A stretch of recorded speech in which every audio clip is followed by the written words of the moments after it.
ለቱሪዝም የተሰጠው ትኩረት መነሾ ራዕያችን ነው። ራዕያችን የበለጸገች፣ የተለወጠች፣ የተከበረች፣ የተወደደች ሀገር ሰርተን ለልጆቻችን ማስረከብ እንሻለን።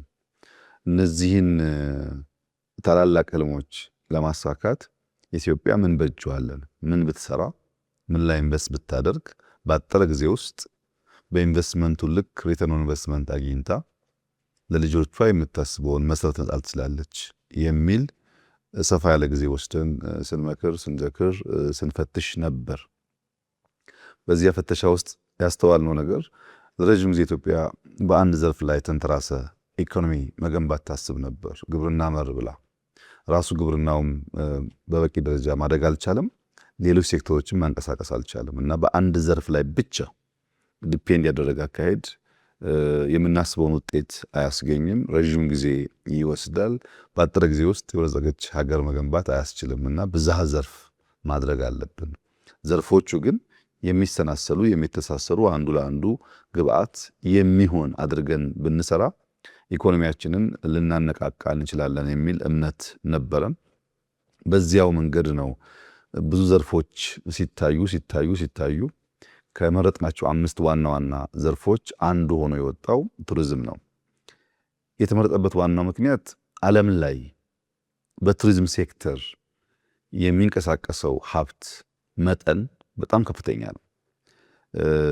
በየዓመቱ 12.6 ትሪሊየን ገደማ ዶላር ሀብት በቱሪዝም ዙሪያ ይንቀሳቀሳል። ይሄ ትልቅ ሀብት ነው። ከዚህ ሀብት ኢትዮጵያ ምን ያክል ትቋደሳለች፣ አፍሪካ ምን ያክል ትቋደሳለች የሚለው ደግሞ ቁልፍ ጥያቄ ነበር። ለምሳሌ አሜሪካን ብንወስድ በዓመት እስከ 215 ቢሊዮን ዶላር ታገኛለች። ስፔንን ብንወስድ እስከ 107 ቢሊዮን ዶላር ታገኛለች። ታይላንድን ብንወስድ እስከ 95 ቢሊዮን ዶላር ታገኛለች። እዚህ አፍሪካ ውስጥ እንኳን ግብፅ እስከ 14-15 ቢሊዮን ዶላር ታገኛለች። ስለዚህ ይህንን ሀብት እኛም መቋደስ ብንችል በሌሎች ዘርፎች የምናደርገውን ነገር ሊያግዝ ይችላል የሚል እምነት አለ። ትልቅ ሀብት ነው ያለው። ሁለተኛ የጎብኝ መጠን እንደው ከተለያየ የዓለም ክፍል ወስደ ብታይ አውሮፓ ላይ ለምሳሌ ፈረንሳይን ብትወስድ በዓመት እስከ 102 ሚሊዮን ሰዎች ፈረንሳይን ይጎበኛሉ። የህዝብ ብዛቱን የሚበልጥ ሰው ነው የሚጎበኘው። ሜክሲኮ ብትሄድ ወደ 97 ሚሊዮን ሰው ይጎበኛል ከሰሜን አሜሪካ ውስጥ። ወደ ኤዥያ ብትሄድ ማሌዥያ ብቻ 39-40 ሚሊዮን ሰው በዓመት ይጎበኛል። ወደኛ አህጉር ስትመጣ አፍሪካ ላይ ሞሮኮን ብትወስድ 19-20 ሚሊዮን ገደማ ሰዎች በዓመት ሞሮኮን ይጎበኛሉ። ይህ ቁጥር ቀላል ቁጥር አይደለም። 10 ሚሊዮን 20 ሚሊዮን ሰው ጎብኛለ ማለት ለምሳሌ ሊጎበኝ ከመጣው 20 ሚሊዮን 10 ሚሊዮን የሀገር ውስጥ ምርት የሆነውን ጫማ ወይም ጂንስ ቢገዛ 10 ሚሊዮን ጂንስ ፓክ አድርገህ ኤክስፖርት አድርገው ሌላ ሀገር ከመላክ ራሱ ሸማቹ መጥቶ ካንተ ወሰደ ማለት ነው። ቱሪዝም ለአንድ ዓላማ ብቻ ስለማይሆን የመጣው ሰውዬ ዕውቀት ያመጣል፣ ይሸምታል፣ ይዛመዳል፣ ኢንቨስት ያደርጋል። ብዙ ጠቀሜታ አብሮት ተከትሎት ይመጣል። የኛን ስታይ ሴክተሩ ስራ ይፈልጋል የሚል ነገር ያመላክታል። ሶስተኛው ከፍተኛ የስራ ዕድል ችግር ነበረ ኢትዮጵያ ውስጥ። በስራ ዕድል ፈጠራ ውስጥም ቱሪዝም ያለው ሚና ከፍተኛ ነው። በዓለም ላይ በየዓመቱ ለስራ የደረሱ ሰዎች እስከ 370 እና ከዚያ በላይ ሚሊዮን ሰዎች ስራ ይዛሉ። 370 ሚሊዮን ሰው ቱሪዝም ሴክተር ስራ ከያዘ ከዚች ውስጥ የተወሰነች ፐርሰንት ብንጋራ የኛ ሁኔታ ይቀይረዋል። በዓመት 10.9% ስራ የሚገኘው ከቱሪዝም ሴክተር ነው። 10% ስራ ከቱሪዝም ብቻ አገኘን ማለት ሌላ 10% ከሌሎች ሴክተሮች ካገኘን ሲሰናሰል በስራ ዕድል ዘርፍ ያለውን እጥረት እና ፍላጎት ሊያሟላ ይችላል ማለት ነው። ከዚያ በተጨማሪ ሌሎች ዘርፎች ላይ የሚፈጥረው ኢምፓክት ነው። ቅድም እንዳነሳሁት ኢንዱስትሪ አንዱ ፒላር ነው። የኢንዱስትሪ ምርቶች ገበያ ይፈልጋሉ። ቱሪስት ወደ ሀገር ውስጥ የሚፈስ ከሆነ እነዚያን ምርቶች የሚበላውንም የሚለበሰውንም ቅርጻ ቅርጹንም ሸምቶ ሊሄድ ይችላል። የኢንዱስትሪ ምርት በቀጥታ ገበያ ያገኛል ማለት ነው። የሸቀጥ ገበያ ትሬድ አጠቃላይ ትራንዛክሽን እንዲያድግ ያስችላል። ለአነስተኛ ቢዝነሶች ለምሳሌ ጫማ ማስጠረግ ሊሆን ይችላል፣ ቡና መጠጣት ሊሆን ይችላል። ብዙ ሰዎች ገበያ እንዲያገኙም ያስችላል። ቅድም እንዳነሳሁት አልፎ አልፎ ደግሞ የውጭ ቀጥታ ኢንቨስትመንትም ያመጣል። ለምሳሌ ባሌ ሊጎበኙ የሄዱ እንግሊዛውያን ባሌን ወደውት ግን ማረፊያ ስላልነበረ እዛ ቦታ ሪዞርት ሰርተው ረዥም ጊዜ ሰርቪስ ይሰጥ ነበር። ልክ እንደዚሁ አንድ ቱሪስት ሲመጣ ክፍተት ያይና ያንን ክፍተት ለመሙላት ተጨማሪ ኢንቨስትመንት ይስባል። እንዲያውም ድሮ ምን አይነት ታሪክ አለ? በጅማ አካባቢ ንግዶች ነበሩ፣ የጥርኝ የቡና ንግዶች ነበሩ፣ ዓለም አቀፍ ንግዶች እና አንዱ የጅማ የሊሙናሪያ ገበያዎች አሉ፣ የሚታወቁ ገበያዎች እና አባጅፋር ካደረጉት አንዱ የሚያስደንቀኝ ነገር እነዚህ የአረብ ነጋዴዎች፣ የየመን ነጋዴዎች እዛ መጥተው ያለውን ነገር ሸምተው ሊሄዱ ሲመጡ ጊዜ ያለው ገበያው ይታወቃል ጊዜው እና መጀመሪያ በመጡ ማግስት ዋና ዋናዎቹ ነጋዴዎች እራት ግብር ይዘጋጅና ቤተ መንግስት ይጠራሉ። የውጭ ነጋዴዎች የዚያ እራት ዋነኛ ዓላማ ንግድ በእነሱ ሀገር ምን እንደሚመስል፣ አዲስ ነገር ምን እንዳለ፣ ምን ቴክኖሎጂ እንዳለ፣ ምን እንደሚፈለግ የመረጃ የእውቀት ልውውጥ ንጉሱ የሚያደርጉበት መድረክ ነው።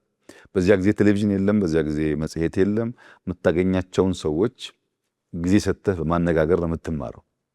መጥተው ሸምቶ መሄድ ይችላሉ። ከዚያ ባሻገር ግን ከሽመታው ባሻገር እውቀት ሊገኝባቸው እንደሚችል በማሰብ በየጊዜው እራት ያዘጋጁላቸው ነበር። ቱሪስቶች እንደዛ ናቸው። ለመጡበት ዓላማ ብቻ ሳይሆን ከዚያ ባሻገር ብዙ ትምህርት ይቀሰምባቸዋል። እኔ በራሴ የገጠመኝ አንድ ጊዜ የሆኑ የውጭ እንግዶች መጥተው አዋሽ ፓርክ ኢንቨስት እንዲያደርጉ ፍላጎት ስለነበረኝ አብሬያቸው አዋሽ ፓርክ ሄዳለሁ። እነሱ ከፓርኩም ከሁኔታውን በላይ በአዋሽ ፓርክ የሞላው አኬዥያ ዛፍ በጣም ይገርማቸዋል። ምንም አይነት የንብ ቀፎ እንኳን አናይም እዚህ። ከአኬዥያ ዛፍ የሚገኘው ማር ከብዙዎቹ ማር የተሻለ በጣም ተፈላጊ ማር ነው። ይሄ ሁሉ ዛፍ እያለ ለምንድን ነው የንብ ቀፎ ማዘረጉት?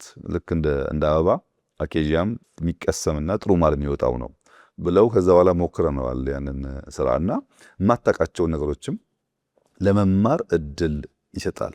ከዚያ በተጨማሪ የአካባቢ ጥበቃ ላይ ኢንቨስትመንቱ ከባድ ነው። ያው አንተ በደንብ እንደምታውቀው ኢንፍራስትራክቸር በበቂ የሌለባቸው ኢንቨስትመንት የሚጠይቁ ኤሪያዎች ናቸው።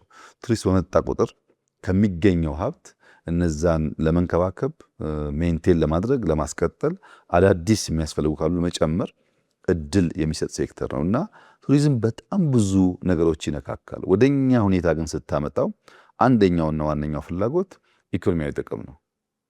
ከዚህ ዘርፍ 12.6 ትሪሊየን ጥቂት ገንዘብ መሻማት ብንችል፣ ሰዎች ስራ ማስያዝ ብንችል፣ ለኢንቨስትመንት መስህብ የሆኑ ብንፈጥር፣ ኢትዮጵያ ውስጥ ያሉ እድሎች እኛ ያላየናቸው ሌሎች አይተው የሚያነቋቋቸው ስፍራዎች ካሉ ለመማር ብንችል የሚል አንዱ ምክንያት ነው። ሁለተኛው ምክንያት ግን እንደ ኢትዮጵያ ያለ ድንቅ ታሪካዊ ምርጥ አገር ስሟ ጠልሽቶ ስሟ ጠፍቶ በችግር በረሃብ ብቻ እንድትታወቅ በከፍተኛ ደረጃ ሰርተውባታል። ይሄን የሰሩባት በግምት አይደለም፣ ረሃብኛ ጋር ብቻ ስለሆነም አይደለም። የረሃብ ምልክትና የረሃብ ስያሜ ዲክሽነሪ የገባው ኢትዮጵያ ብቻ ችግር ስላለ አይደለም።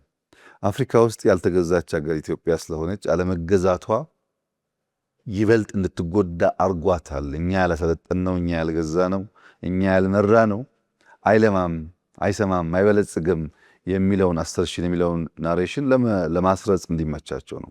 የኢትዮጵያ ውድቀት አጉልቶ የሚናገሩበት ዋናው ምክንያት ከገዛናቸው ያልገዛናት በከፋ ሁኔታ ላይ ነች እና መገዛትን ተቀበሉ የሚል እሳቤ ያላቸው በጣም ቾቪኒስት የሆነ አስተሳሰብ ያላቸው ሰዎችም ጭምር አስበው የሰሩበት ነው። ያንን ስሟን ለመቀየር ብትናገር ሰው አይሰማም። መጥቶ ሲያይ ግን የሚቀየር የሚማረው ነገር አለ። ፖለቲካዊ ጥቅምም ደግሞ እንዲሁ አለው። ብሔራዊ ትምህርቶችን ለማብዛት አንዱ ጋር ያለውን ጥሩ ነገር ሌላኛው አይቶ እንዲወድ፣ እንዲያደንቅ፣ እንዲማር ለማድረግ በስራ ምክንያት ከአንዱ አንዱ ጋር ሲንቀሳቀስ፣ በማየት ከአንዱ አንዱ ጋር ሲንቀሳቀስ ይበልጥ ሀገሩን ስለማድነቅ፣ ስለማወቅ፣ ስለመውደድ፣ ስለመዋሃድ ብዙ መድረክ የሚፈጥር ስለሆነ በብዙ መልኩ ቱሪዝም ላይ ኢንቨስት ማድረግ በዓለም አቀፍ ደረጃ ያለውን ሀብት ለመቋደስ ለኢትዮጵያ አስፈላጊ ስለሆነ ነው ከአምስቱ ዘርፎች እንደ አንዱ አድርገን የወሰድነው።